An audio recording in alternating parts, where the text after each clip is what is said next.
Hey, everybody, human families of the planet Earth. How y'all doing? I'm your host, Aseer the Duke of Tears. My co-host, Solita, Empress of 10,000 years, just celebrated his birthday yesterday. Blessings to her, as well as Amor and Saga Assad and all of you, especially you, Super Heru Radio, Super Heruians. We couldn't have done it without you. So thank you for always holding us down. And, being here when we need to build. As you know, we always do every other Friday. So tonight is basically a night when we can just basically get into whatever it is you guys want to continue based upon the discussions that we've been having for the past 2.5 years, almost 3 years now, And the dialogue, whereas when we started, has now seemed like that dialogue has become the mainstream dialogue in terms of them trying to keep up with what it is we all have been exposing them through. Us here at the show, you here in your life, in your physical life and everything else, you know what I'm saying? So definitely want to give a greater shout out to that. Also, bless the dead to Brother Troy Davis. Unfortunately, seen that coming, and as well as all of those people, the good people with whom we've been building with, and as well as those people who were actively outraged about the whole situation and tried to do things, to see some type of justice. However, we know that specifically there is no justice when dealing with white America, as well as the fact that they needed a certain sacrifice at a specific time, being that yesterday was the vernal equinox. It was also the time in which the midheaven, in which Earth travels or transverses past the midheaven, which then creates a situation. It's the 23rd. So it's a situation where everybody has created a fictitious form of activism, but really is just really based upon the fact that assassination has become a definite part of statecraft, or a definite part of, specifically speaking, it has become a part of how the world is run. So subterfuge, lying, covert details, we know that this is basically the basis of all government. Therefore, all government's purpose then is to rally or rise against the actual people. Therefore, government itself has become an enemy of humanity, and in that, people have now been working to force issues of compliance to those human beings who are seeing beyond what the government aspect is. There's nothing in any galactic universal handbook anywhere else in the universe that says that everybody in the world has to be together before a planet becomes planetary. And a lot of the stuff that's going on is for the alleged unification or reunification of human beings into a cosmic consciousness. However, not all human beings come from the cosmos. Therefore, to include beings whose DNA structure or helix is not really conducive, or was never really conducive to inter or intra or inner space travel, then these people are trying to assume identities that are not theirs, meaning they are trying to become you.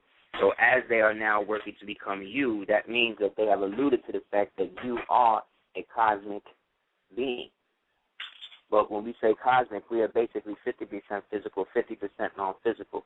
What allows us to become that physical and build up on that physicality is the fact of our understanding of God.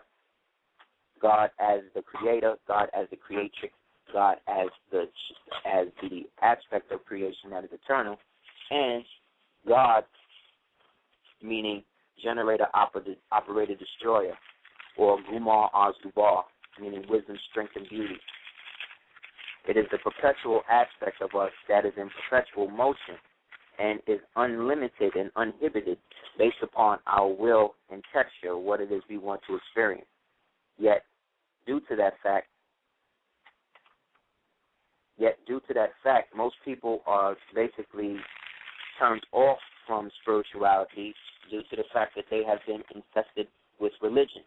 So religion then becomes God, and the actual practice or implementation of that becomes secondary.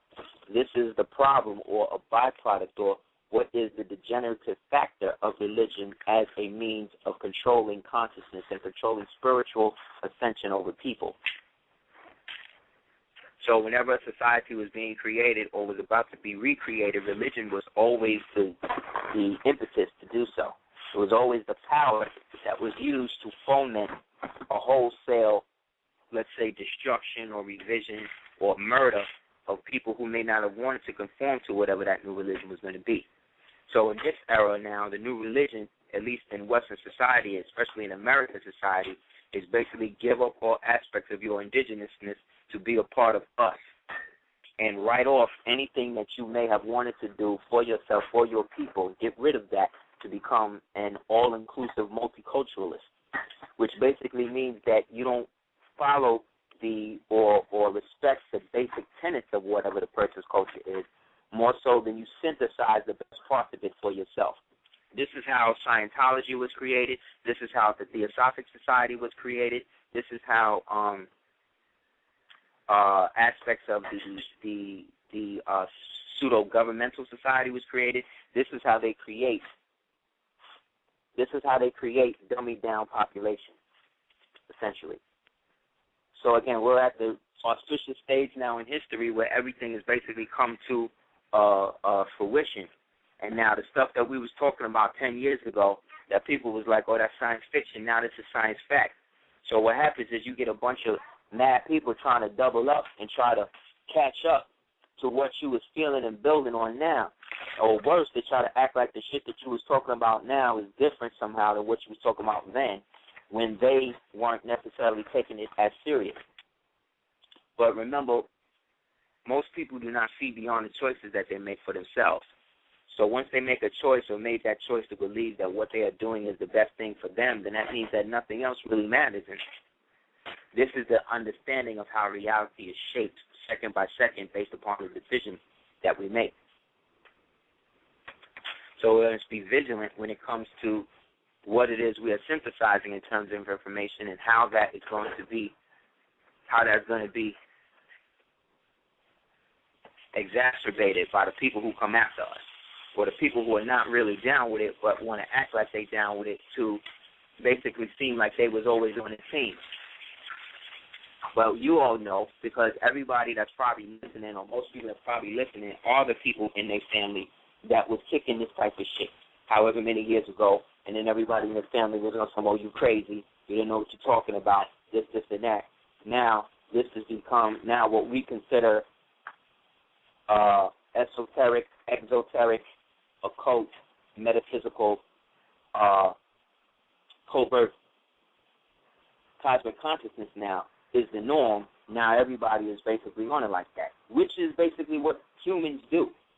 Humans ridicule shit when they feel that they can't be a part of it, you know what I'm saying? Or they feel that the frequency of it is maybe too high for them to deal with. Whatever the justification or rationalization, it doesn't change the fact that everybody is exactly in the position that they need to be to pop what they need to pop off. It's just whether or not you can maintain past or away from all of the illusionary material that most people, especially in our families, basically create to keep us focused on a mundane level.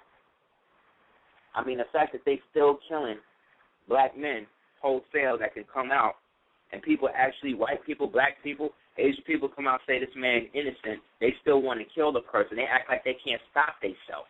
They can't stop themselves when it comes to black people. You know what I'm saying? Like, it's a compulsion to kill when it comes to that. It's a compulsion to kill original people how they do shit. But the problem is original people prey on themselves and kill each other themselves too. So it's a double-edged sword, you know what I mean? But what we could do, we can get into, I never saw that. That's tight. What is it? It's called Class Chat. Cool. When I get open the chat room, it's what open it. The chat room was already, I had already opened it. Where is it at? I didn't see anything there. I didn't see it behind. I had already opened it, that's why he was able to. This is a beautiful thing. That's whack though, because I was That's crazy. Sorry, guys. So what we're going to do, basically, if anybody got any questions or they wanted to build on it, anything real quick, you can do so. You can call in at, what is the number? It's 347-637-1184. Yeah, that's it. There's nothing behind it. I didn't see it where it was open. I looked down here to see where the chat room would be, and when there wasn't any there behind this girl, I opened one because I didn't think you did it. No, I did it before. What were you looking at? I was looking for the open chat so I could see what people were saying, but you can read it. What people are saying. Yeah, so you can see it, so it's all there. Yeah. You can hit the 323. Thank you. Never mind. I'm going to end this day. Can you? That's what I'm doing. I don't know why it's not going right. There it goes. Peace. You on Superhero Radio? Peace. Peace. Can you hear me? Peace. Peace. I can hear you, Queen. How you doing? Good, and you? Give I'm well. a big hug for me, and you guys hug each other for me also. I will.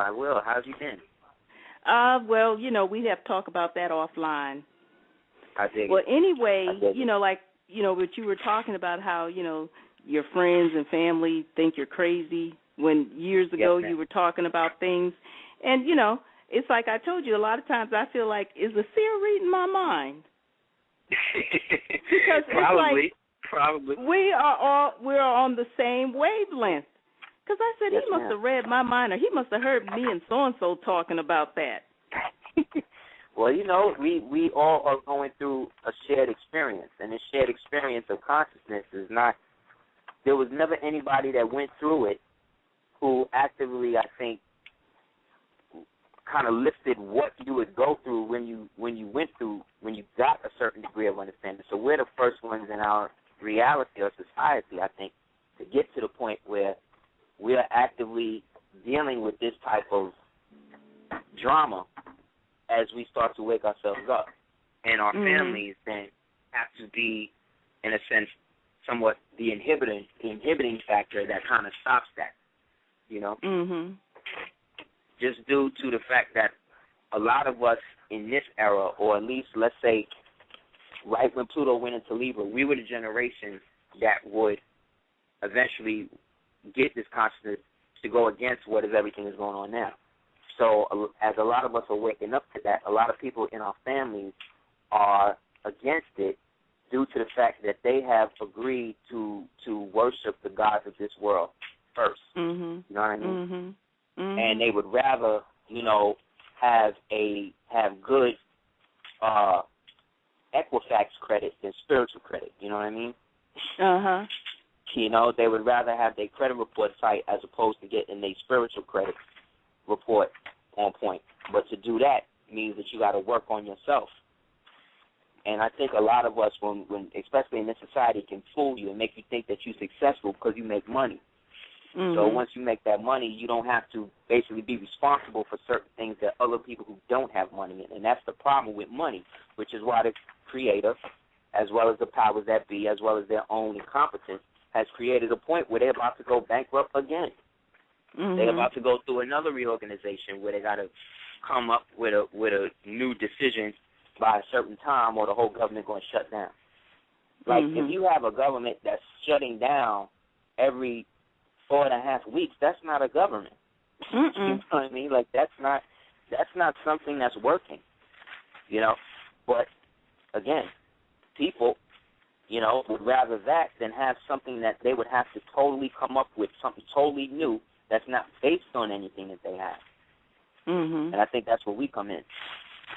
You know what I mean? Yeah, we're done exactly. With this. Yeah, exactly. You know what I mean? So we all can't be subject to the same bullshit just because, we incarnated here at this time. I think most of us incarnated here just to see something actually change. Yeah, I understand exactly what you're saying. Because I was having a conversation. I was having a conversation this past week with this young brother and a friend of mine, and and it was just so funny how we were on the same page about doing things and making sure that our people get what it is that they need. And, you know, because he was, you know, saying he felt really bad about Troy Davis. I said, I don't know. Maybe this is something that's going to wake up a lot more folks. I said, because if our folks cannot see the double standards in that, I said, here is a man, there was so much. I said, for Bob Barr to come out against his execution? Come on. Of all people in the state of Georgia, him. And then I said, you see the double standard. Here's a woman who killed her child, and you know she did, or she knows who did kill her child. That's right. And she's living it up in Mexico, frolicking on the beach. Right. Frolicking on the beach. No problem. Because when you do things for these people, to kill these people, like, people gotta understand, man, this is not how a society is supposed to function. Like, I know people think that, you know, America is cool and all that, but it's not cool when somebody can actually kill a child, you know what I mean, and not only get away with it, but then eventually, you know, the movie coming, you know, the book's coming, you know, the documentary's coming, you know, all of this stuff is coming, and somebody's going to get paid, and it ain't going to be the little girl that's dead. No. And this is the problem, you know, with living here, is that everybody is basically waiting for their story to be told. So the more you're able to humiliate yourself, dehumanize yourself, the easier it is it'll be for you to make money. It is. You know? It is. I see it. You know, I see it every day. You know, I have discussions with different friends of mine. We talk about the things that we see around us, and you know, just, you know, because she works in the entertainment industry. She does makeup. And some of the stories she tells me about some of these people, and that's another thing I talk to you about offline. And it's like, wow. And she said, and she said they can never go back to the hood again. Never. Once you get out and make that out of control dough, you get a core group of Jewish handlers, and it, for some reason, I'm not hating on Jews, but again, it happens to be that these people be Jewish. And your accountants, your lawyers, your advisors, your brokers, all of them people be white. And all of them people tell you shit like, nah, you can't really go back to the hood, or you can't really do that no more because that'll be bad for your image. And they literally tell you, no, you can't do that. They don't do that to no other ethnic group. They don't tell Mexicans that, oh, well, if you want to be in this political party, you got to go against Mexicans. They don't do that. The only people they do that to is black people, because I think they know that there's a certain contingency based upon certain agreements that a lot of brothers and sisters have made, you know, during the so-called Reconstruction era between, let's say, the time they killed Martin Luther King. Well, let me go further up. From the time they killed Malcolm X to the time that, what's his name, son was killed, Jesse Jackson's son was killed. Between that whole era, you had a whole change of the guard in which this quote-unquote boule basically became like the basic leader cockblockers between us and everything else. So if you notice, that was the era of the so-called middle class. That's when the black middle class became a big thing between like 79 and like 85. That was like the whole thing about the black middle class. And then all out of the blue, we get a TV show about the black middle class called The Cosby Show. And then, remember? But prior to that, in the 70s, we had the low-class version of them. Right. Good time. You know what I'm saying? Which was actually a better show to a certain degree, just due to the fact that the black man that was in the house, James, wasn't having it. He was a strong black man. But, of course, what do? Kill him on the show, kill the pops, and then, you know, the family goes through all that other thing. But I say all of that to say that in the interim of that, the whole psyche of black people was starting to be reworked because I don't know how everybody in the 70s could go from having their own hair to then by the early 80s, everybody cut their afros at the same time. Like, what the hell happened?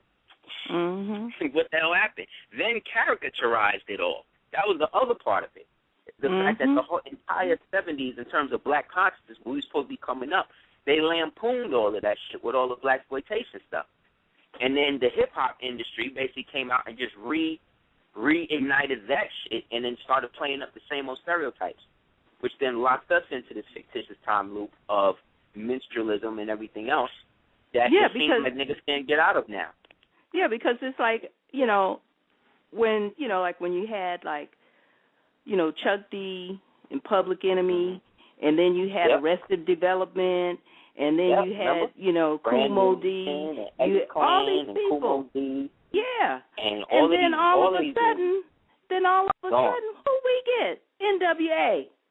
NWA, that's a wrap. That was it. And I'm like, well, dang. It's like, and again, then everybody. I like NWA. I like some of the stuff they put out.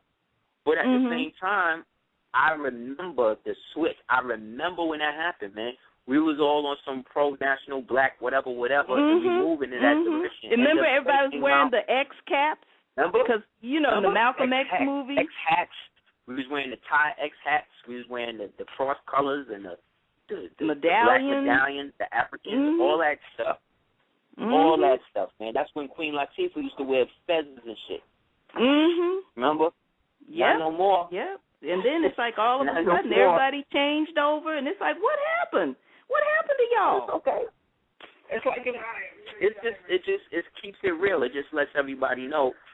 That that's really what it boils down to, is the ultra effemination of our men, the ultra masculinization of our women, and then the total pornographic, the actual pornographic exploitation of both. And then what they do is they make both xenophobic. They make both the black man and the black woman individually feel like what they are going through is more than what the other one going through. Know what I'm saying? Like you have certain men who feel that based upon, women beating them up and shit that happened to them, you know what I mean? Like they just hate women, but they still may not want to do that, but that's how they feel. So you have a certain section of black people now who work now to come up with reasons as to why they don't date within their race. But again, this is only applied to black people. You have black people coming up with reasons, oh, no, I don't date black girls, or oh, no, I don't date black men. But it's like, bitch, you talking to me. Nigga, you talking to me, right? But the instance is the self-hatred. It's the idea to get us to self-extinct ourselves for them, because they can't get rid of us. You could nuke this planet 100 million times, and we would still be here. So there's nothing they can do. But if they can get people to self-medicate, self-kill themselves on some Kevorkian, kill themselves culturally, then all of the beautiful, powerful aspects of the culture are up for grabs. Everybody can get a piece of it now because these niggas don't appreciate nothing. And they right. I understand exactly what you're saying, because it's like over here where I live, these folks let the scourge of the crack cocaine run them out of their neighborhoods instead of standing up to the people who were selling the shit and tell them, get the hell off our street. They ran. And when they ran, guess who moved in? Jews came right in. White people came right in. Oh, no, not white folks. Everything's in Spanish now. Oh, see? That's your replacements. That's our replacements. Because you go to all the billboards. I kid you not. All the billboards in my neighborhood are in Spanish. I said it's a good thing I have somewhat working knowledge of the language, so I know what they're saying. Exactly. And the Spanish people now, they doing whatever they can because they believe in the hype. They looking at themselves as a separate race. They think that they're a whole other race. Same thing with a lot of these, like Jews, like there's Jewish people who believe that they are a race because they follow the same religious doctrine. So that makes them a race. So because they have circumcised and because they all follow a certain aspect of the religion, we're all Jews. No. Well, actually, you can be a Jew, but you can't be a Hebrew. But this is why Jews go to Hebrew school, to learn how to be what we gave up. And that's what I'm saying, that the process of it all really boils down to. Every time we give up an aspect of some type of culture to civilize or re-civilize one of these other people, that's when they basically use that and ride that shit till the wheels fall off, and then try to make it seem like they created the shit by dissing us. Mhm. You know, because I just see it, when I walk down the street, and it's like I walk very proudly, and then around the corner from me, they have this research library, and on the front of that research library is an Olmec head. Olmec head, right? Yeah, in tile. So you can't spray like paint over it. Yeah, it's a mosaic Olmec head. And I said, well, you can't spray paint over that now. Right. Because they honor our ancestors, because they want to act like that's their ancestors. They want to act like them Olmec people is them. That's how these Mexican people is rocking. Not all of them, but a lot of them is functioning from that perspective. And half of that is, and some of that is our fault. Not me and you, but our fault in a sense, because our forefathers, our so-called black leaders, don't value history when it comes to us. The only history we value is us being slaves and us following behind what Martin Luther King did. That's the only type of history they give a fuck about. Anytime we start building some other stuff, some real shit, that actually means that they have to give back stuff that they took now, they're not going to do it. And these black leaders, these quote-unquote black leaders, they ain't going to press for that, because all these niggas is on the take. Because all of them dudes is in the club, for lack of a better word. That's why I don't mess with it. That's why, again, man, keep it real. No disrespect to anybody that's in that, but you got to reconcile your relationship with that shit, because you will still, whether you active or inactive or whatever, you are still seen as a member of that. So when these ancestors start to rematerialize and manifest and then ask you about your allegiance, you know what I'm saying? Then you're going to know, like, oh, well, maybe this wasn't the right choice to make, you know? But because a lot of us have made this choice already, and some of us are doing this work, some of us, a lot of them feel slighted when people like us that are not in it say stuff like that, you see? Because it's almost like we calling them out. But it's really not about me or you calling anything. It's about the choice that they make to be a part of something that they really didn't understand when you joined it. And ain't nobody forced you to do that. That's so they true. chose to do that by their own volition. So the same way we didn't make the choice and are paying for certain things, there are people who have made that choice and are going to pay for certain things. That's just how it works. And then it's like, it's like, I guess with, these planets realigning and aligning themselves, it's like I keep getting stronger and stronger in my way of thinking and feeling about myself and the future, even though sometimes I get those little weepy moments, but it's just a moment, and I go, okay, you got to keep moving. Okay, you had your pity party, now keep going. That's right.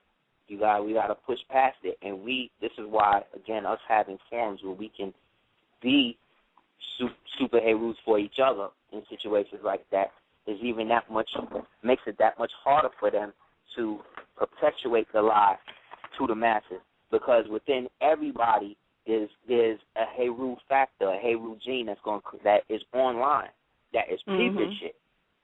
To the fact that they have to do rituals in which they kill innocent people, to spill innocent blood, to perpetuate the fear. Like, is this really about that? If everybody knew this nigga was innocent, and everybody did know for months and months and months, where was the ACL groups? Where was the gay rights groups? Where was the fucking Jewish activist groups? Where was any other group other than original black people pining and picketing for this man to be free? Not one. Because they make a clear delineation. When you, black person, choose to be down with us, you got to be down with us, and that's it. You can't do anything for your people no more. Don't believe me? Look around you. What has any performer that you have seen on TV, anywhere, on a movie, anything, in your life, not speaking to you, but just speaking euphemistically, in your life, my life, anybody's life, how many people have actually seen something or benefited from these people's success? None of us, other than a laugh or a good song. There's nothing from that. But nothing. You start to ask about these white actors and what it is they perform, and they actually show you. They go back to their community. They go to Israel. They go to Africa. They go to these different places in the world and help niggas whether they want help or not. Just to say they did it, you know? It is it's on their resume. It's on their resume. Yes, ma'am. And it don't mean nothing because a lot of people put shit on their resume so it looks good. Let me tell you, man, you preach it to the choir. That's what most people do. That's not fact. In certain business schools, that's what they tell you. They'll tell you that. Like, you got to say anything to get a job now. But then on the same paragraph that it says that if you make up anything like that for fraud, we could prosecute you. But at the same time, the job counselor is telling you, hey, nigga, if you want a job, you have to lie about it. So you're telling me to commit perjury against myself to get a job that I might not even be able to keep. It's sad, man, but thank you for calling, Queen. All the time. It's always a pleasure to speak to you. Always a pleasure listening to you. And I'm going to speak to you on the private. I'm going to give you a call tomorrow. Okay. Peace. All right? Okay. Peace. Peace.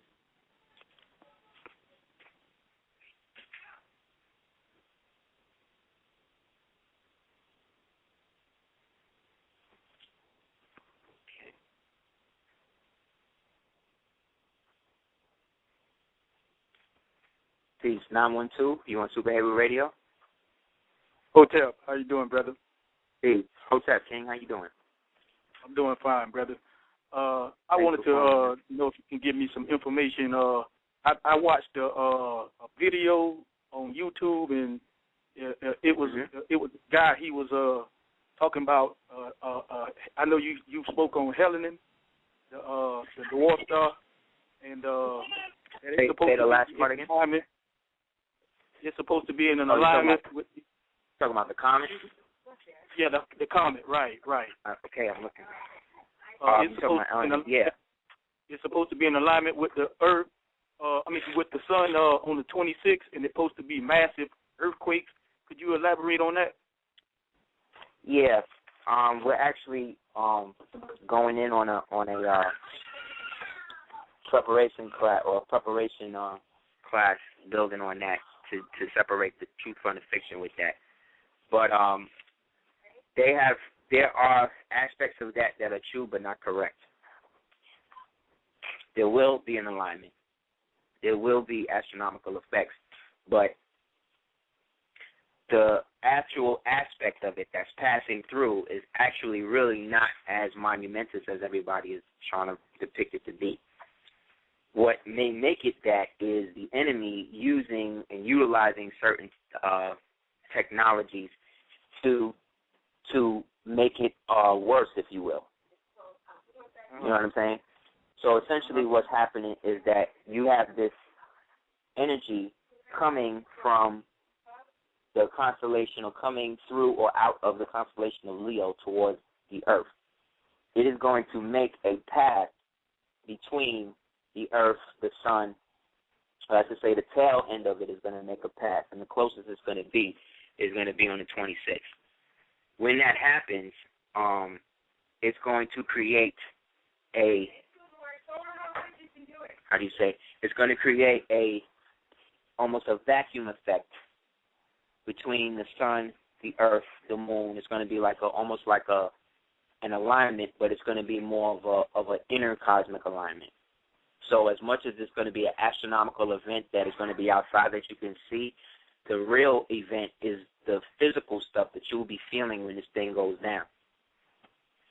The physical thing that you will be feeling will be based upon the energy left behind inside of the energy of what this thing they're calling a comet is.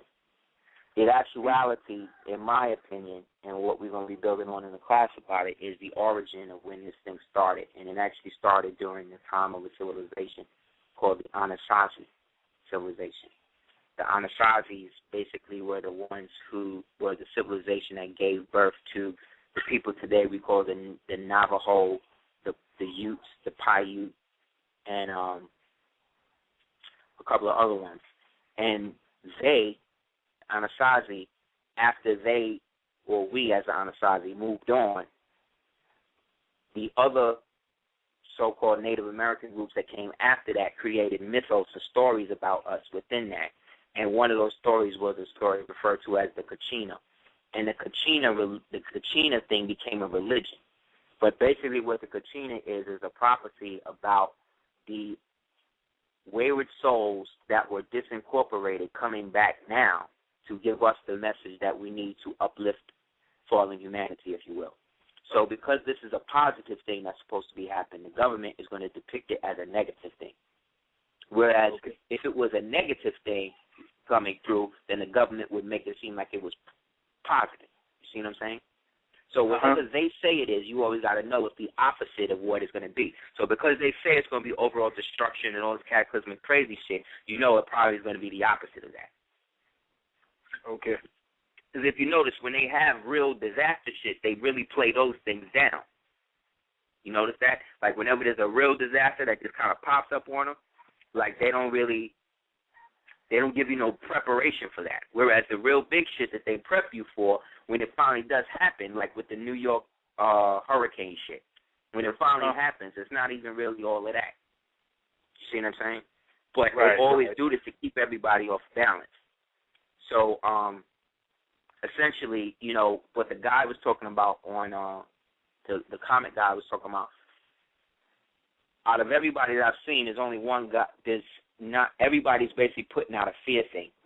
So the bullshit is, if you read an article about it and they talk about that it's a brown dwarf star, that's disinformation.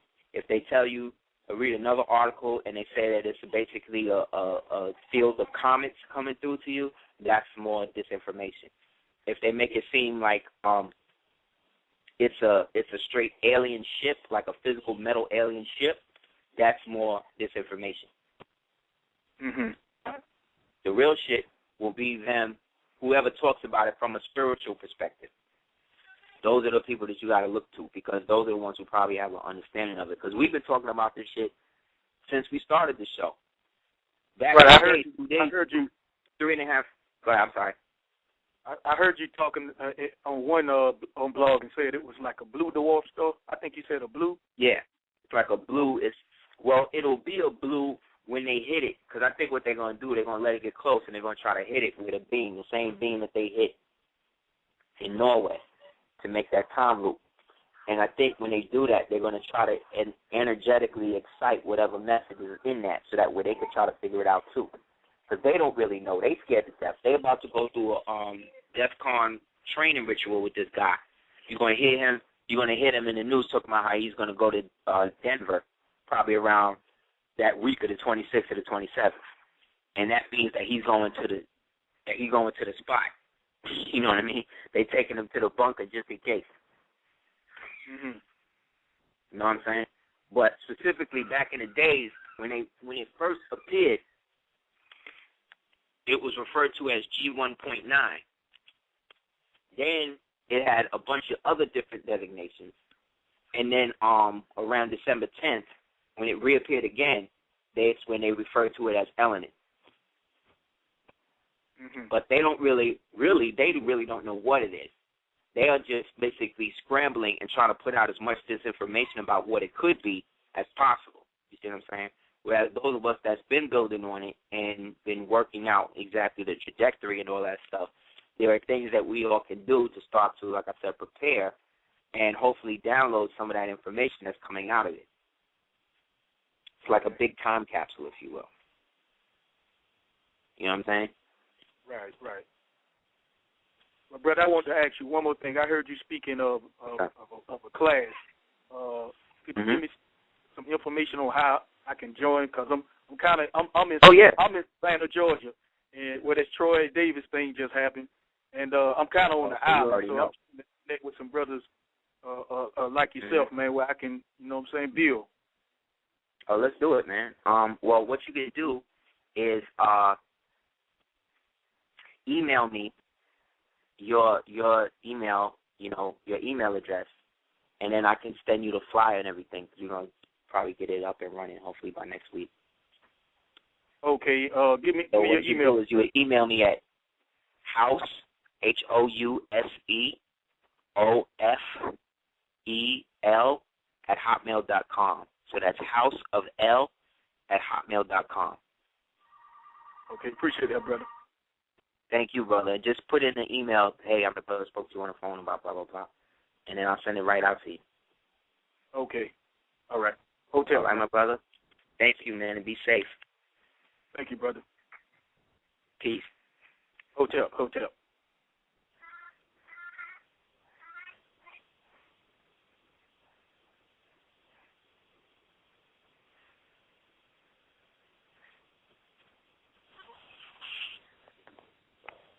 Peace. You on Super Heru Radio, 973?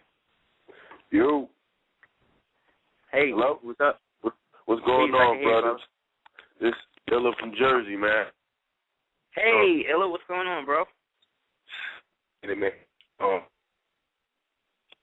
But Can you hear me? You was breaking up a little. Hello? Can you hear me? As far as she's concerned, my mother was what you call one of those people call a prayer. Your phone is, can you hear me? Yes. Your phone is a little, like, muffled. You keep going in and out. Can you hear me now? Is it better? Yeah, this is better, yeah. Okay, let me go outside, get better reception. Is it clear now? Everything clear now? Yeah, it's much better. Okay. I think she went through. My mother was in the church. My mother was in the what you call one of those full gospel churches, and there's a lot of things that she's seen and was exposed to that I didn't think was normal. And they would have her take her back rooms, and she would do this. They would like do astral projections with her, and she would be exposed to so many. She would see. I remember she said one time she seen a certain creature on top of the church, swinging its leg, whatever. And then she would come back from these sessions, and I'll be at home sick, or she would have to go to the hospital the next day. And she was wondering like, what does that mean? Even though she's not into that no more, but my mother was into that for like many years. And it was a church that we was affiliated with that was exposed. It was in the middle of the hood. What type of Baptist? What type of Baptist? It was non-denominational, and they had a lot of connections to big-time European ministers like your Bill Hammonds, your Chuck Pearson. Oh, okay. So that whole shit was a what you call it? That was what they call a mission. And missions are pseudo churches set up by Jesuit people acting as other denominationals to use people to procure intel on their psychic potential. Wow. So they were basically using her. They were basically using her as like a portal. And so when she would astral travel and go out, they would use the they would tell the other people. They would tell the other members when they get to a certain point. They would tell the other members just leave. It just got to be me and her, and it would just be my mother and the prayer leader or whatever. Her. It's about getting her because she had something open in her Shakti that allowed her to go farther. So in that, then they would then have sessions once they figured out that they could do that. But she could do that. They would then have internal sessions where they would get her to focus on certain things and then try to see if she could find it out there. Because what this then did is allow them to create a interface to bring forth other entities coming in. So when she came back down, her spirit realized that she had been used and began to do things to get the body to purge out whatever entity they left in her after they did so, which is why she would probably be sick afterwards. I would be sick. Like I would be in the house throwing up. I used to get sick, man. See? I would be throwing up so bad. I would throw up so bad I would have to sleep in the bathroom because every time I would lay down, I would have to throw up again. So she would come home and I'd be in the bathroom asleep. This happened all the time. It was a transference thing. They couldn't really put it into her. It's kind of like the ritual they do at Yom Kippur where they put all of the sins on a goat and then lead the goat away and then kill it. Wow. Can you hear me? It's the same type of thing. They'll put all of the energy into her, make her do all of the traveling or whatever. But because you are the child, you her first child? Only child. Yeah. It was a big thing when I was going after the church. Yeah, that's. They put a lot of issues on because my mother and my father, they came to a church. They was fresh from the streets. So they had a lot of vigor. They had a lot of energy. They was really into the Jesus thing because they had a passion for people. So they was like the it couple of the church.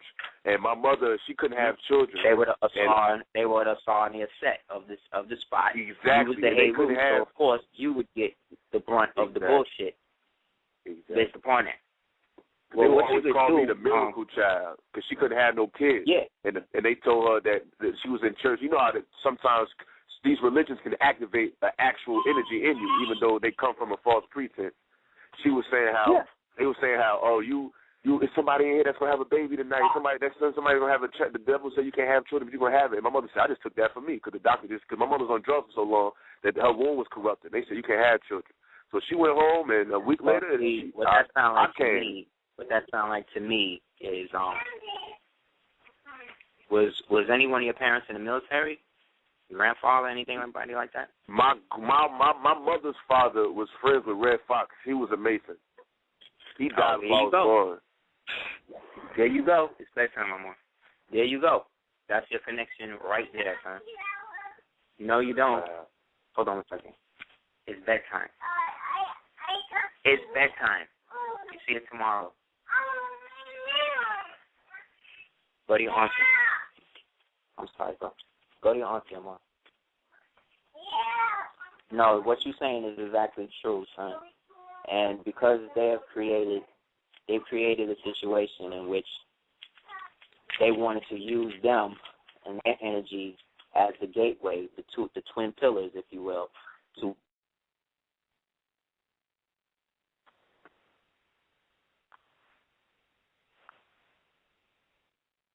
Hello?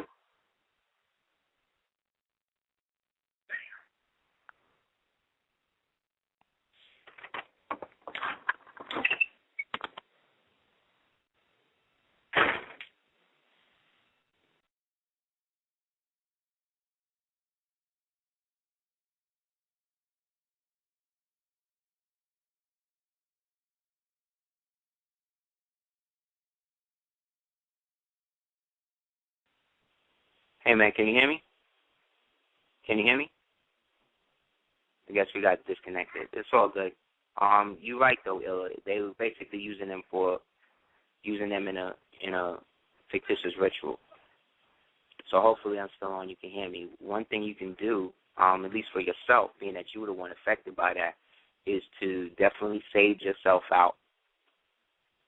And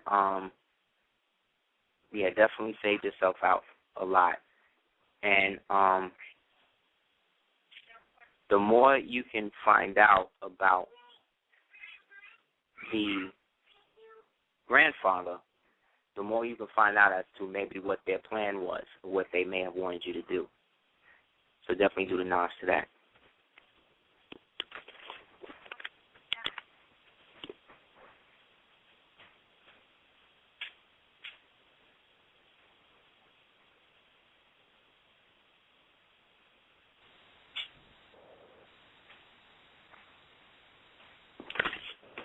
(904), you on Super Heru Radio? Peace to you, your family, and loved ones. Peace. Yes, sir. Hey, I'm making it up here in Jacksonville. All right. I have a question. Okay. I listen to some of the metaphysician pundits, and this one particular one, I won't say his name, but just about this quote I'm about to make, you can pretty much guess who it is. But he, in his teachings as he sees it, he explains that once this energy comes down, and with CERN and everything that they're doing, it'll be like a ant trying to stop a tidal wave. But in that sense, what caused the cognitive dissonance with me is the fact that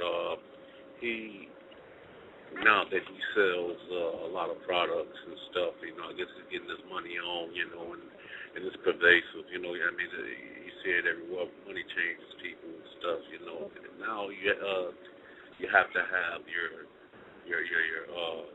body cleaned of all these impurities through, meat and everything, and uses his products to, help come about doing that, and he's pushing that aspect more. I was just wondering what you thought about, someone that who's obviously taking a different stance when it comes to monetary gains. So you're saying that this metaphysician is basically saying that there's going to be like tidal waves and stuff like that? No. Happen? He said he was just using the analogy that, man's attempt, the enemy's attempt at stopping this change from coming about is like an ant trying to stop a tidal wave. You just it is. I mean, it's pretty fair. Go ahead. I'm sorry. Yeah, and that was in his past lectures, but now he says that you have to have your body right, which is I could agree on any basis, but his spiel is that you have to buy his product to help come about doing to help you get right. Pushing this product to help you get right. Well, right. I think I know exactly who that is. I know exactly who he's been on that for years, though. I know he's it's like kill the white people, but buy my record first. You know what I mean? Like the same type of shit. Remember that Eddie Murphy Saturday Night shit, right? So, what's your take on that as far as this, spiritual, metaphysical thing that's supposed to be coming down as it applies to people like? I consider myself an optimist. Right. Well, I would say a pessimistic optimist. You know what I mean? So I don't expect people who we would consider, let's say, 85 or people who live in the mundane realm. I don't expect water from a stone, so I don't expect certain people to get shit. You know what I'm saying? So in that aspect of it, that makes me understand that there's only, not to be an elitist or anything, but I know that this knowledge is not really for everybody, even though everybody is here for everybody, but the only people who will get it are those people who want it. You know what I'm saying? So as much as it's about cleaning up your body and stuff like that, it's really about reconciling the aspects of yourself that you haven't reconciled with yet. You could have the greatest diet in the world. Like, I know some vegan people, for instance, right? People who don't eat no meat, no nothing. Now, me, I haven't ate meat or chicken or whatever in over 15 years, right? Yeah, how you do that? Chicken, right? Meat Go and ahead. chicken. I eat fish, though. You know what I'm saying? But I'm not one of these people who says that diet dictates consciousness. I'm the opposite. I think consciousness dictates diet. So you have certain people who will deny themselves things pertaining to food, right? Simply because they feel that will compromise them spiritually, right? Right. Like purpose, but see, what people forget, though, is that you also incarnated here to have a human experience. Therefore, your body is just as important as your spirit. You understand what I'm saying? Yes, sir. Because your spirit is the body. Your spirit is the car. Your body is the car that the spirit is driving around here. So that means then that if you want to have the best experience, you need to keep your car running at an adequate position. However, the type of gas or whatever you put into it, you see what I'm saying, denotes how far it will be able to take you. So it's the same thing with consciousness. If you have not unified within your own self first, unified all the abstractions that make you what you are and all of that, if you haven't worked that out for yourself first, then you can't unify with nobody else.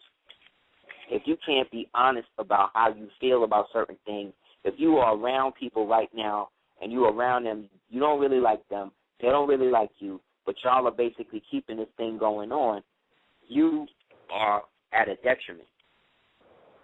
Only because your consciousness, your awareness, is what allows you to discern and fight off illness.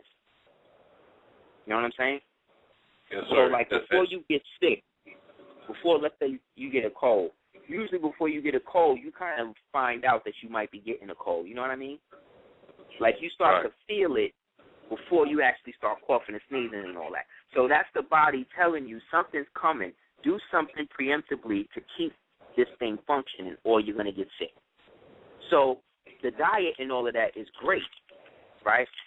However, like I said, I know some vegetarian people, they ain't eat no meat, no nothing.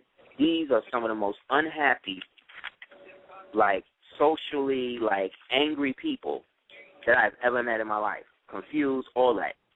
But then I know some people who, and these people are some of the most nicest, congenial people you'll ever know.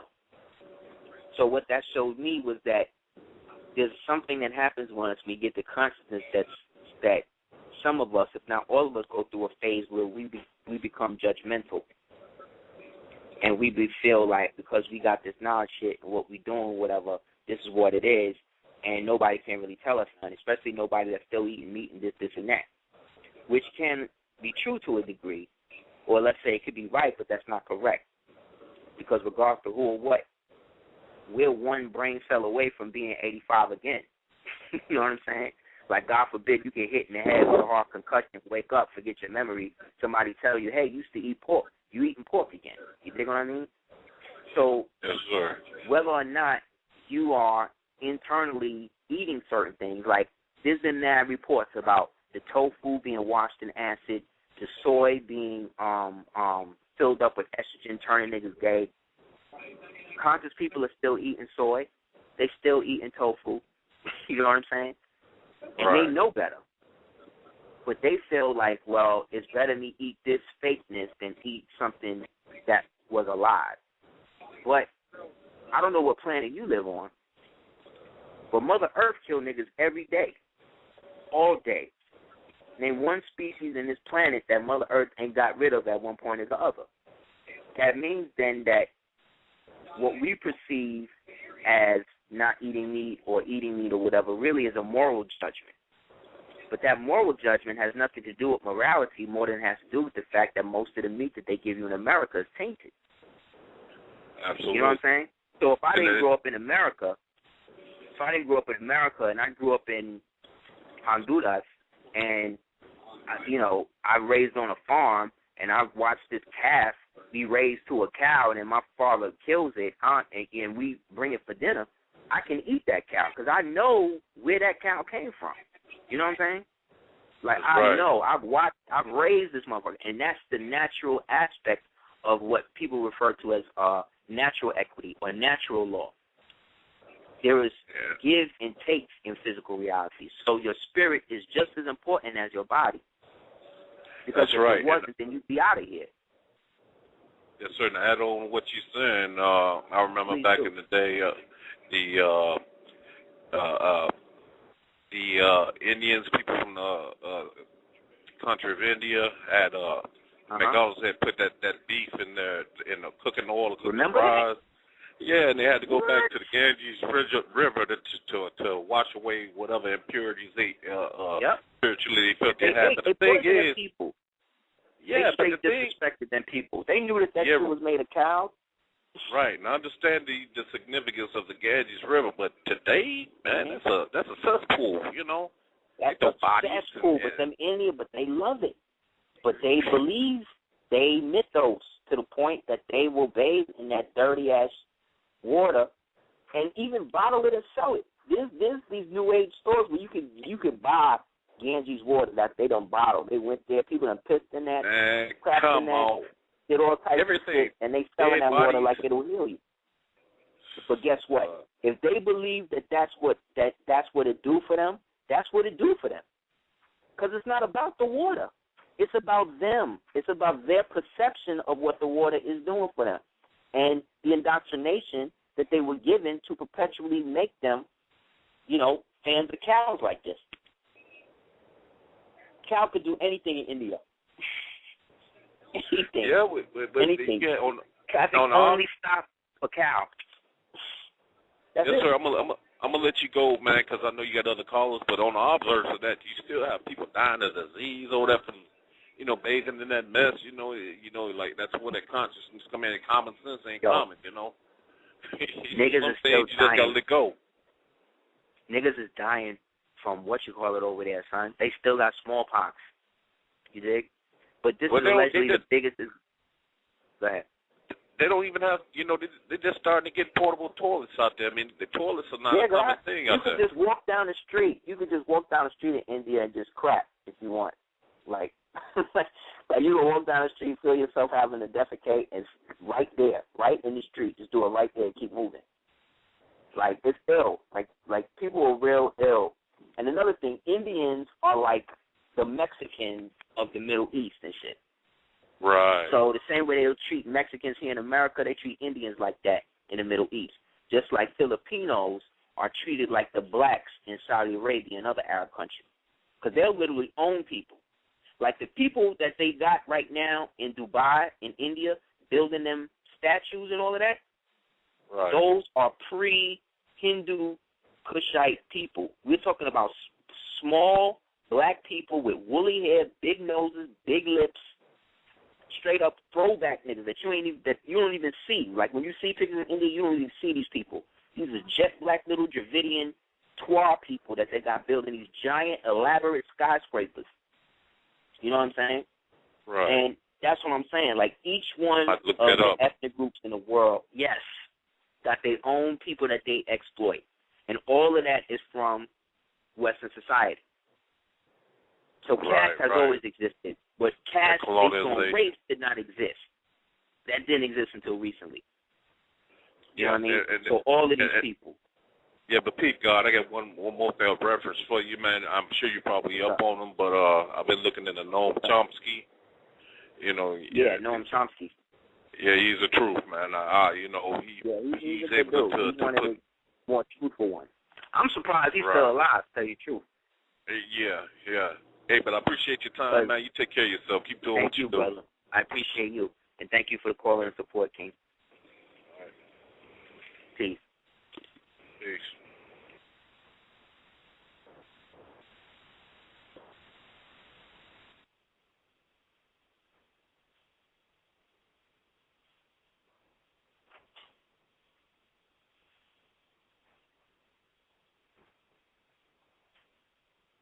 Huh. 412, you on Super Heru Radio? Hey, peace. What's up, man? It's Ronell. Hey, how you doing? King? Hey, what's up, King? How you been? I'm okay. Thanks for calling, man. Yeah, I finally got a chance to get through, working and then catching up. I'm glad you did. Always hard. Okay, well, peace to you and your queen and your kids and all of that. And thank you for just doing what you do, because when I first started this shit, man, excuse my language, was this nothing but white people talking about it. So to actually have a way to talk with other people is, Okay, well, huh? No, I said I peeped that too, man. Yeah. Well, I have a question and a couple comments. When's it go in your room? Okay, my question is... Turn off the TV, go in your room, I'm on. Hold on 1 second, homie. Okay, it's cool.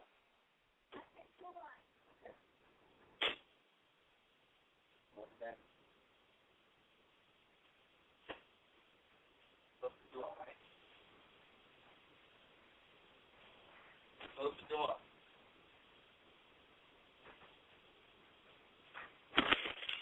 Sorry, man. No, it's okay, man. I'm back. It's all right. Okay, my question is, I'm trying to file an affidavit of truth and a true name notice, but I'm wondering if I actually have to change my last name, because in Pennsylvania, you got to pay $100. Nah, you ain't got to change your last name. Nah, don't change the name, because that'll flip up the birth certificate that it's attached to. Okay. Don't change it. What you do is you make a affidavit of truth that basically says that, you are a living person, a living soul, made in the image of the Creator God. You have never been and will never be a 14th Amendment citizen, corporation, blah, blah, blah, blah, blah. But as they have created this thing, as it exists now, to be fiscally responsible, you'll accept for value and consideration the fact that that it exists. And now in this, you created the delineation between yourself and it, but you've also let them know that as far as it in commerce, they don't have the predominant right to use it the way they've been using it. So that way, if somebody uses it after you file or declare this, they automatically fall into default and owe you money. Okay, yeah, that's cool. I appreciate that, definitely, because I was trying to do that, and I had a lot of friends telling me different stuff. So, yeah, I thought I'd come to someone who you know, stuff. The problem, like I said, is that not those people who have been successful have been kind of apprehensive as to hooking other people up. But then on top of that, you have people who haven't been successful acting like they have and putting false information out with it. You know what I'm saying? Oh, scandalous. So you got to be careful. You know what I mean? Sorry. Yeah, definitely. Okay, I have two comments. My first comment was about the guy who got killed by... Troy. The guy who got killed, but the cops, by the whole thing with the police officer, and the guy... They found out that he didn't do the stuff, and like if you were to read the Book of Revelations, and a lot of people think that it's like Enoch and Elijah, but if you read that, it's really like, yeah, man, straight up. The last innocent son, the last innocent man to be killed. Remember? There was a movie. The bus going past. Sorry about that. There was a movie called The Seventh Sign that came out. Yeah. With Demi Moore and Jurgen Pratt now as Christ the Revelator. And in it, there was a thing where they had a kid who was retarded, right? But he killed his mother and his mother. Well, he killed his mother and his father or some shit because they was trying to molest him in a ritual. So he was retarded, but he wasn't so stupid to know what was going on, so he wound up killing him. But he killed him based upon the whole Jesus shit that they was giving him. You know what I'm saying? Growing up. So in essence, based upon his retardation, he was innocent. And they said that, and so the whole purpose of bringing it up is that in the thing, his hour of clemency was coming up right on the eve of some giant astronomical event, and they didn't stop it, which then allowed the event to come closer. You know what I'm saying? So I'm looking at art imitating life in this aspect of the fact that they know that this man was innocent. So in essence, because there is a connection between him and Kachina too, and him, because see, they also killed a white man, the white guy that dragged that brother in Mississippi to death. Dang. They killed him like an hour and a half before. They killed homeboy. So they're showing you they doing both things. They're killing the white man and the black man. Dang. They killed the guilty white man, right? The white man who actually killed the dude, right? Killed the black man. They killing him for killing the black man based on race. Then they killing the black man for allegedly killing the police officer, but they know that he didn't do it.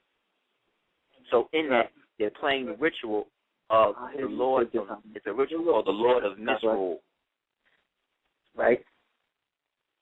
And they're trying to basically play both sides of the middle. Them being the person or the people that's killing everybody. So the people that's killing everybody, who's the government, the state government, the federal government, the local government, they can kill as many people as they want. But the people who live under these people can only kill people if they join up with them. That's what this whole ritual says. You see? Yeah, dang. But because they killed the innocent man, the black man, this is also symbolic to the Fool tarot in the Fool in the tarot deck, right? Which is the most powerful card because the Fool can become wise, you know, and can raise out of his foolish position. But foolishness back in the days, a fool was somebody that was innocent of certain knowledge. it didn't mean somebody that's stupid like it means today. Right. See what I'm saying? So if I called you a fool in 1492, or 1403, that was me saying that you was still innocent of certain knowledge. But if I call you a fool in 2011, I'm disrespecting you. You see what I'm saying? Yes. That's definitely, dang, you gave me so much to think about. My other comment is just a little something. I was listening to one of your shows, and I heard somebody calling in about meditation and stuff. And I know you already know, but just for people who don't know, first thing you need to do when you meditate is get your Datan in order. You know, like go back how we were breathing like when we were babies. Before you can do Kuji-in or Kuji-Kora, those 9 levels of power, you know, you just, you know, most people just breathe in with your stomach, hold it for a second, let your lungs intake the oxygen, and then, like, you just keep doing it and doing it throughout the day. And then that way, when you go into meditation, that really works. Exactly, I mean, that's all brother. I got. You know, I'm still a young dude, but that's true though. But that's really, it's like niggas want to, you know, jump in a NASCAR race before they learn how to drive. It's like you got to start slow, man. You got to build the energy up. Yeah. Oh man, I appreciate you taking my phone call. I really do. You know what I mean? Thank you, brother. Thank you for calling. I appreciate all that y'all do for us, man. For real. You know, so God bless y'all. I ain't going to stay on the phone too long. You know, I'm still a little nervous, you know. I ain't going to stay on the phone too long. Good, but man. We all here for each other. Yeah, most definitely. But inshallah, speak to you soon, man. I'm going to send you an email. All right, thank you. Okay. Thank you, brother. I know you guys got a lot of stuff to do. I ain't trying to get in the way. All right. Never that, man. Peace. Okay. Peace.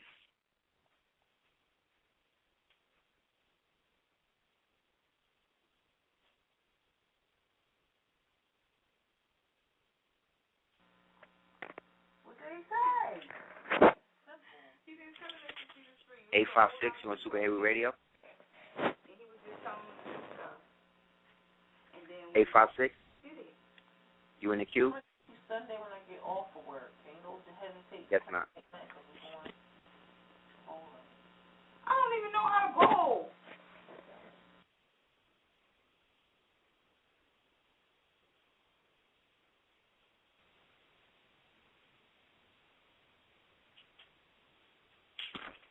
Three 347, you want Super Heru Radio? Peace. Anyone here? Yeah, peace, God, peace. Peace, G. What's up, man? How you? I'm good, man. Going back to that Kachina, like I had some downloads about that. Basically, I was like at my old house. I was like in the middle of the street, and on my left side was like a lion coming right at me. On my right side was a wolf coming right at me, but I never moved. I stood still. You know what I mean? So that seemed to me like whatever is going to happen, but just hold your ground. But that energy coming down, that soul is coming back. So so the energy coming down is actually going to be energy that's bringing you up. So the energy as it's really coming down, because remember, this is why I also want those people are interested with this Kachina class. A lot of it is very dependent upon your orientation, where you're located within the geographic earth, but then also where you are in your own self. If you're not grounded in your own self, if you don't have the knowledge of who and what you are within your own self, you're not going to be able to actualize it for anyone else.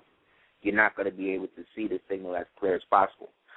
All of us are infected by the demiurgical reality, the demiurgical energies in this reality. You know what I mean? Many of us are, because we're all born into it. You know what I'm saying? And by the time we realize something's wrong, we're usually in a progressive state. You know what I'm saying? So we're usually at a point where we're going through a transition anyway. So those of us who choose to take it seriously and those of us that don't, you know what I mean, we're both going to be affected the same way. You know what I mean? The rain fall on the just and the unjust alike. Nobody is spared to do so. So it's a situation where people have created a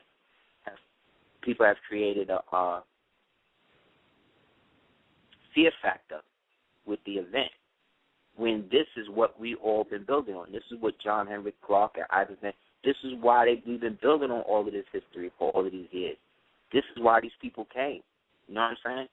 This is why, again, with all of this energy coming out, the more grounded you are within your own hollow earth, right, your own inner earth, this is also why symbolically they have to also now try to investigate the hollow earth, because it's about the earth within us as earthlings. You know what I mean? The sun on the inner earth is symbolic to the soul, which is the sun on the inside of us. You dig what I mean? So the more they try to investigate that physically, the more this tells them aspects about us physically, because everything that they physically do is a ritual to learn about more and try to find ways to become who we are. You know what I mean? Right, because I went back to the place I used to live. I went back to that place, and that seemed to me also that energy coming down, that I feel that it's coming inside of me. But what's going to be inside of me, I'm going to put it inside my woman, and she's going to bring forth those twin souls that the dog going to talk about. You know what I mean? Exactly. The red and the blue Kachina, the twin towers, the twin souls, the Heru twins, the twins that's spoken about in the Popo Mao. You know what I mean? The eternal aspects, or the dual nature of who we are here and who we really are in the universe we're about to meet, which is why they create in all of these movies, like Another Earth is coming out, Melancholia is coming out, and all of these about this earth passing away to be folded into the new. Yet they want to, but depending on how your conscience is oriented, you see what I'm saying, will depend on whether or not you make a shift, because I think it's going to be so subtle that it's just going to be, it can manifest in any way. And they've been preparing everybody for this through the years with the Twilight Zone and the Water Worlds and all of this shit. That's why I think they're going to try to flip it, because as the energy is positive, they're going to want to say it's negative. Whereas if the energy was negative, they would have actively made it like it was positive. You see what I mean? But what's going to happen to them? It's the opposite. Say again? For them, it's going to be like what? Like, what's the end result for them? For them, it's the overall end of their illusion. The illusionary aspect of their society is over. So they can't really do nothing now without it coming out the next day. So media now has been engaged to perpetuate the false understanding of how everything is actualized by people. And then people use their perception to justify why they don't involve themselves with certain streams of thought. Right. So white people look at the Troy Davis shit and be like, oh, it's just another black dude. You know, they kill him for shooting a cop. Same thing with black people. Look at that same situation, like, oh, well, he shouldn't have shot the cop. But that justification is really an example of a defense mechanism, because what it's doing is the person is protecting themselves from being involved and being emotionally affected. You see what I'm saying? Because then they would feel like they have to do something. And when a human is engaged, to do something and they don't do it, the byproduct that happens is guilt. You know what I'm saying? So then guilt has to be either dealt with or put into another aspect of guilt in the form of denial or distraction. The human then creates a distraction or a denial mechanism, something to involve themselves in to say why they're not involved. You see what I mean? So all of these things are byproducts to keep the soul from uniting with an obvious wrong that symbolically affects everyone. Yet due to everyone's feelings of isolationism and fear due to the mass trauma of the 9/11 event, you see, they have lulled everyone into a sense of victimization, self-victimization. Well, what's going to happen to me? Well, can't fight City Hall. Or, well, that's just the way things are. All of these things are codes that equate to, I feel too weak. I'm too weak. I can't. You see what I'm saying? I mean, it seems like people don't have no heart no more, man. No, they took it. And they put everybody on the same page with the event by symbolically taking aspect of the twins, which symbolically represent the blue and the red Kachina, which then symbolically represent the blue RNA, which is the ribonucleic acid, and the red DNA, which is the deoxynucleic acid. So the ribonucleic acid is blue, specifically, if you look at it on the microscope, but that really is an alien form of genetic material in plasma. The RNA is what tells the DNA what to make when you have the baby. So the RNA is what says this baby is going to be a human. So no matter what the baby looks like, when it goes from looking like a tadpole and a frog and a fish and all of these things to become an arm, leg, arm, head, that's the RNA imposing that structure on the DNA. So whenever they do mind control, manipulation, shit like that, they fuck with the RNA aspect, which is then is connected to the spiritual aspect of the body. They found that the RNA is what allows the soul to interface with the body. And the pineal gland and the little dot inside the pineal gland, which is the locus coeruleus, is the thing that creates the enzyme that creates it, which then creates life in the form of DNA. So the blue Kachina then is going to excite the RNA when it comes to December 26, 27, 28. Whereas then when the red Kachina comes through, that some people refer to as Nibiru, which then is Nibiru, it will then affect the DNA.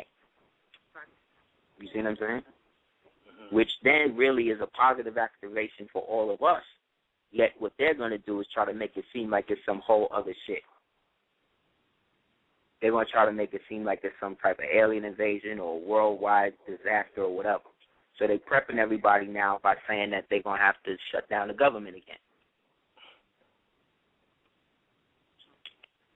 Man, you know what, though? Reading is fundamental, man. Indeed, Indeed. Because I started consciousness. The first book I took up was Zachariah Sitchin's book about Nibiru and stuff. I was like, wow. Mm-hmm. And for a while, I was believing in it for a while. But I never stopped. And he's a damn liar. But I never stopped looking, though. You know what I mean? Nah. I kept on looking and looking. That's the point. That's how you know you're divinely inspired to do what you're supposed to do. That's why we all even entertain what it is we're talking about. We could be doing anything else right now. It's Friday night. You know what I'm saying? Like we could be anywhere in the world, but we right here talking about this again, constantly again, building energy up again. The consistency of energy is what maintains the full faith, trust, and credit of the people. Therefore, we, whether we realize it or not, have committed to that. So God forbid, whatever happens, wrong or right, we know that there are things that we can do to prepare ourselves for that if we acknowledge who and what we are now, good and bad, equally. You know, to become the Merkaba, you have to be able to 50% physical, 50% non-physical. So any degree in tipping that to get to that, that's why the law of Ma'at was put in place. Because the more you follow those laws, the more balanced the body becomes, and the more you're able to transfix yourself into life because you don't have negative Malthusian baggage to hold you down. But people just look at those things as a variation of the Ten Commandments. You see what I'm saying? And this shows the degradation of the concept. Yet the idea and the truth in it is still there. But why? If you're not caught up. Why do you think it's so hard for a lot of people and our people to make that discernment? I mean, for me, once I got into it, I was like, yeah, this makes a lot of sense to me. It's true. So I just went into it, and when I went into it, it just opened up, man. Start having mad downloads and stuff. You know what I mean? Because I'm not scared to admit it. I'm not scared to go there. You know what I mean? Right. But again, you represent people like us are the family in the kingdom. Those are people who happen to be melanated just because they got melanin. Like Africans got melanin like you, Mexicans got melanin like you, Japanese people got melanin like us, but not like us. You see what I'm saying? Ours, for some reason, is the most dejected yet the most copied. So there's something about us that somebody is not telling us. And the more we tell ourselves this, the more sometimes we have people within our own community come out to try to make these truths into facts that can be then brought into debate. You understand? And because agenda and orders are at the top of a lot of different groups, not just within our community, in all communities. And all of these people are working together. It's like the higher up you go in the music industry, let's say, the more homosexual it gets. Same thing in politics and stuff like that, right? So this doesn't mean that everybody that's in that is homosexual. It just means that this is one of the tools that is a tool that they use to maintain the secrecy of what it is they're really doing. You see? So it's really not about a sexual preference, really. It's really about a choice in those circles to attain power. So therefore, they rationalize in their own perception that they aren't what they obviously are. You see what I'm saying? And they have enough money and stay around a certain strata of society to keep that lie perpetuated. So that's how they run their society. Therefore, that's how society is run. You see what I'm saying? But that's not. But you become conscious. You know, right? You can see that it's not real. Like, this is not real, and you see the control. You know what I mean? It's like literally. You see sometimes the entities in and on these people, you know, but you can't go around telling everybody that because they've made so many movies and stuff like that to counter your own real experiences that people don't believe it or people are desensitized to it. You see what I'm saying? So everything, in a sense, is a trap in their society, yet nature is free and unbound. You understand? So we're in the phase now where civilization is about to go back into wild nature. It takes about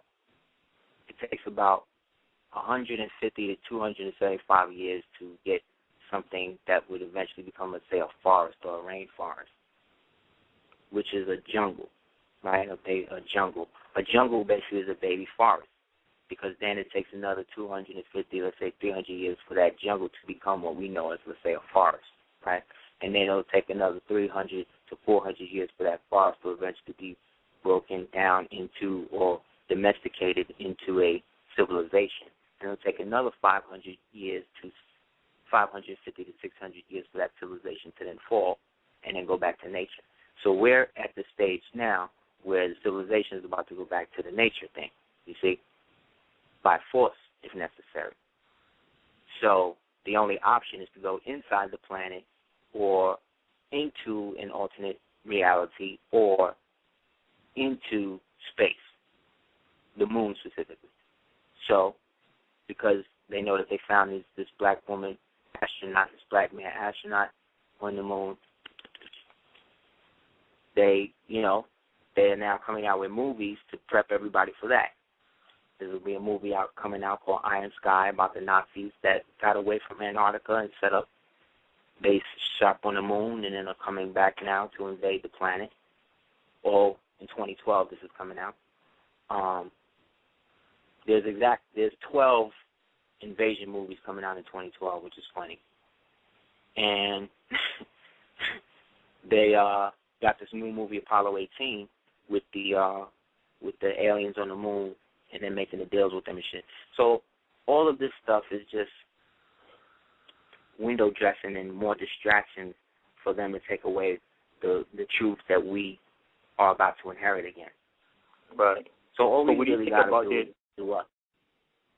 The transhumanist agenda and what they got. They want to, turn themselves into cyborgs and go into space and all that. But but if you look at it, just gotta know the difference. If you look at it, man, it doesn't even make any sense. It doesn't make any sense because the true doorway is the pineal gland consciousness. Mm-hmm. The true doorway. So going to space in a metal ship, I mean, come on, it doesn't even make any sense. Where are you going? See, when they created satellites like Voyager 1 and Voyager 2, when they created them and shot them out in space like Sputnik and shit like that, and they shot these things into space, they didn't get anything. And they kept doing that for years. And until one day, there was a Nigerian physicist there, and he was like, well, why not just, instead of turning the listening devices to, we've been using VHF, why not use ELF or VH or VLF, you know what I mean, which is very low frequency. Once they started putting energy and transmissional energies into the subatomic realms is when they began to receive transmissions back. That's why when you look at the movie Contact, when they received the message back, it came in the form of a picture of Hitler.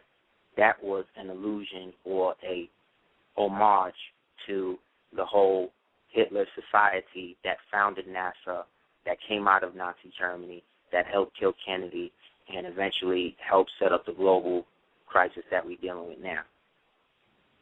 They are the ones who made the deals with these two-dimensional things that some people call grays or whatever, but are really non-physical, physical things. They, specifically through different agents, were directed to help direct certain groups of peoples and consciousness into certain areas. So certain white groups went into the Flower Power movement. Certain white groups went into Vietnam.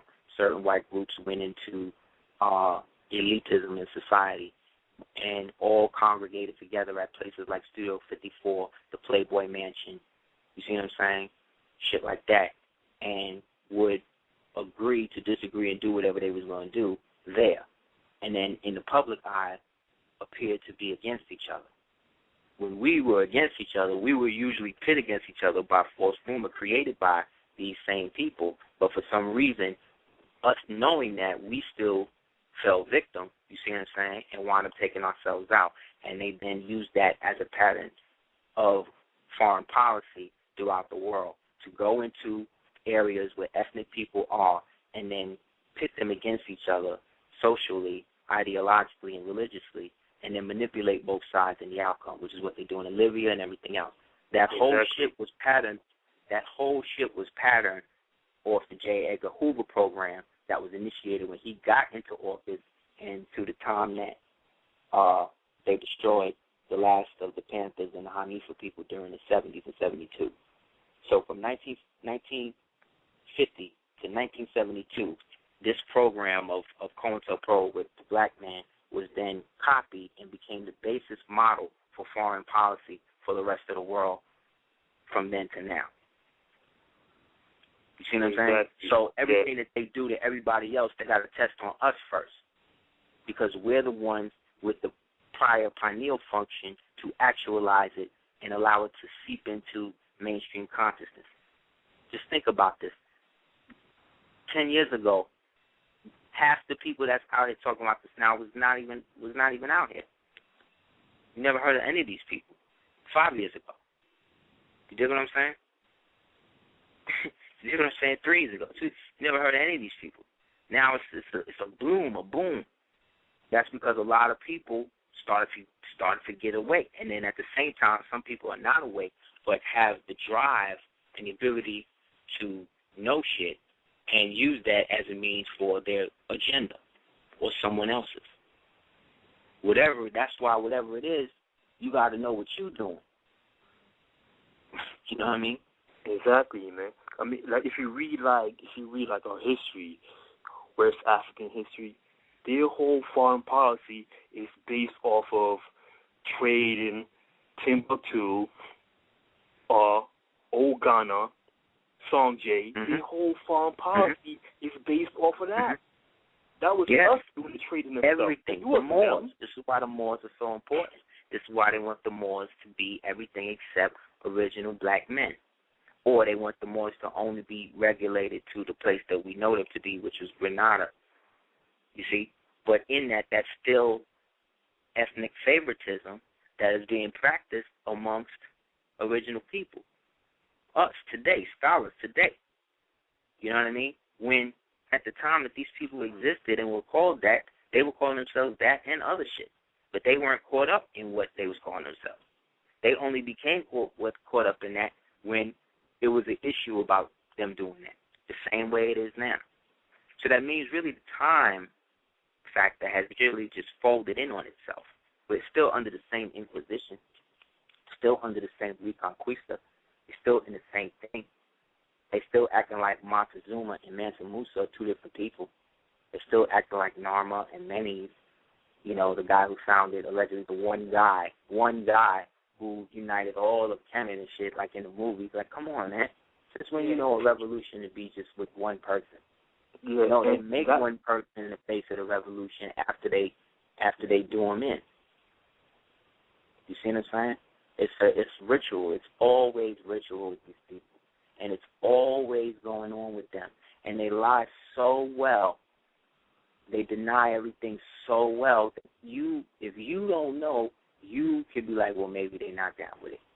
No, I assume everybody's down with it until they tell me they're not. Until they show me they're not. And in that, I don't have to feel like, oh, this person's trying to get me or whatever they're coming with, whoever, it doesn't matter. You know what I'm saying? Unless if I don't see a living soul vibration in the person, I'm not going to try to put one there. I'm going to deal with the entity as I'm dealing with it. You know what I mean? No doubt, man. No doubt. I'm telling you, man. So, you were saying before about the hip-hop industry, too, about how it got constricted. The same thing, man, is we as people, we do things together on a whole, but they want to put a face on it. You know what I mean? Mm-hmm. I mean, that's constricting. They want to control everything. That's what I'm saying. I was talking about that today with the whole Damien Dash Jay-Z thing. The same thing. It's a perfect example of Dame. He was an asshole, no doubt. His family's a drug dealer, no doubt. But everybody's a piece of shit like that in that type of crowd. But the point is, he was loyal to his people and the niggas he put on. And the fact that he would make deals and go eat these white people food and shit, and then right behind that, he do that on behalf of his man, but then his man is calling these niggas later on some having deals with him and then telling the white man, well, tell him I don't want to deal with him. I want to deal with you directly. Then why you make this man go set the deal up? You did that to make him look stupid. That's the same shit that Bawab Deal did with Isabel and Ferdinand during the last lead-up capitulation games up into the capitulation of Grenada in 1492. It was the same shit. Bawab Deal was supposed to fight for the Alhambra, but because allegedly he didn't want to see it destroyed, he found a way to make a side deal. He sent his main warrior out there to do the jousting. And while the army was out there jousting, he brought Isabel and them into the Court of Lions and then basically capitulated.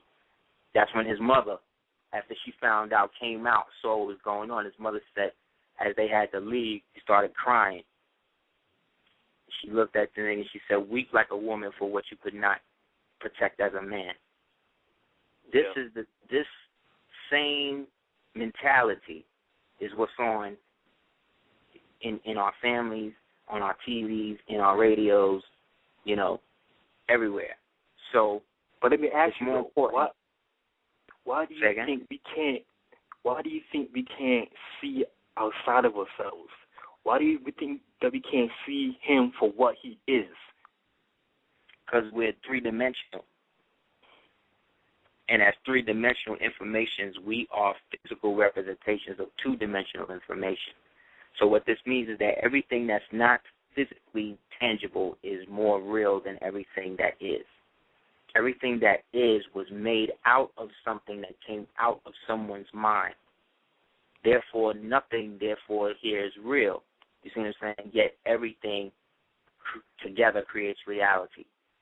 So when we experience something as melanated people whose pineal gland is slowly starting to reactivate, we are not able to allow the activation to happen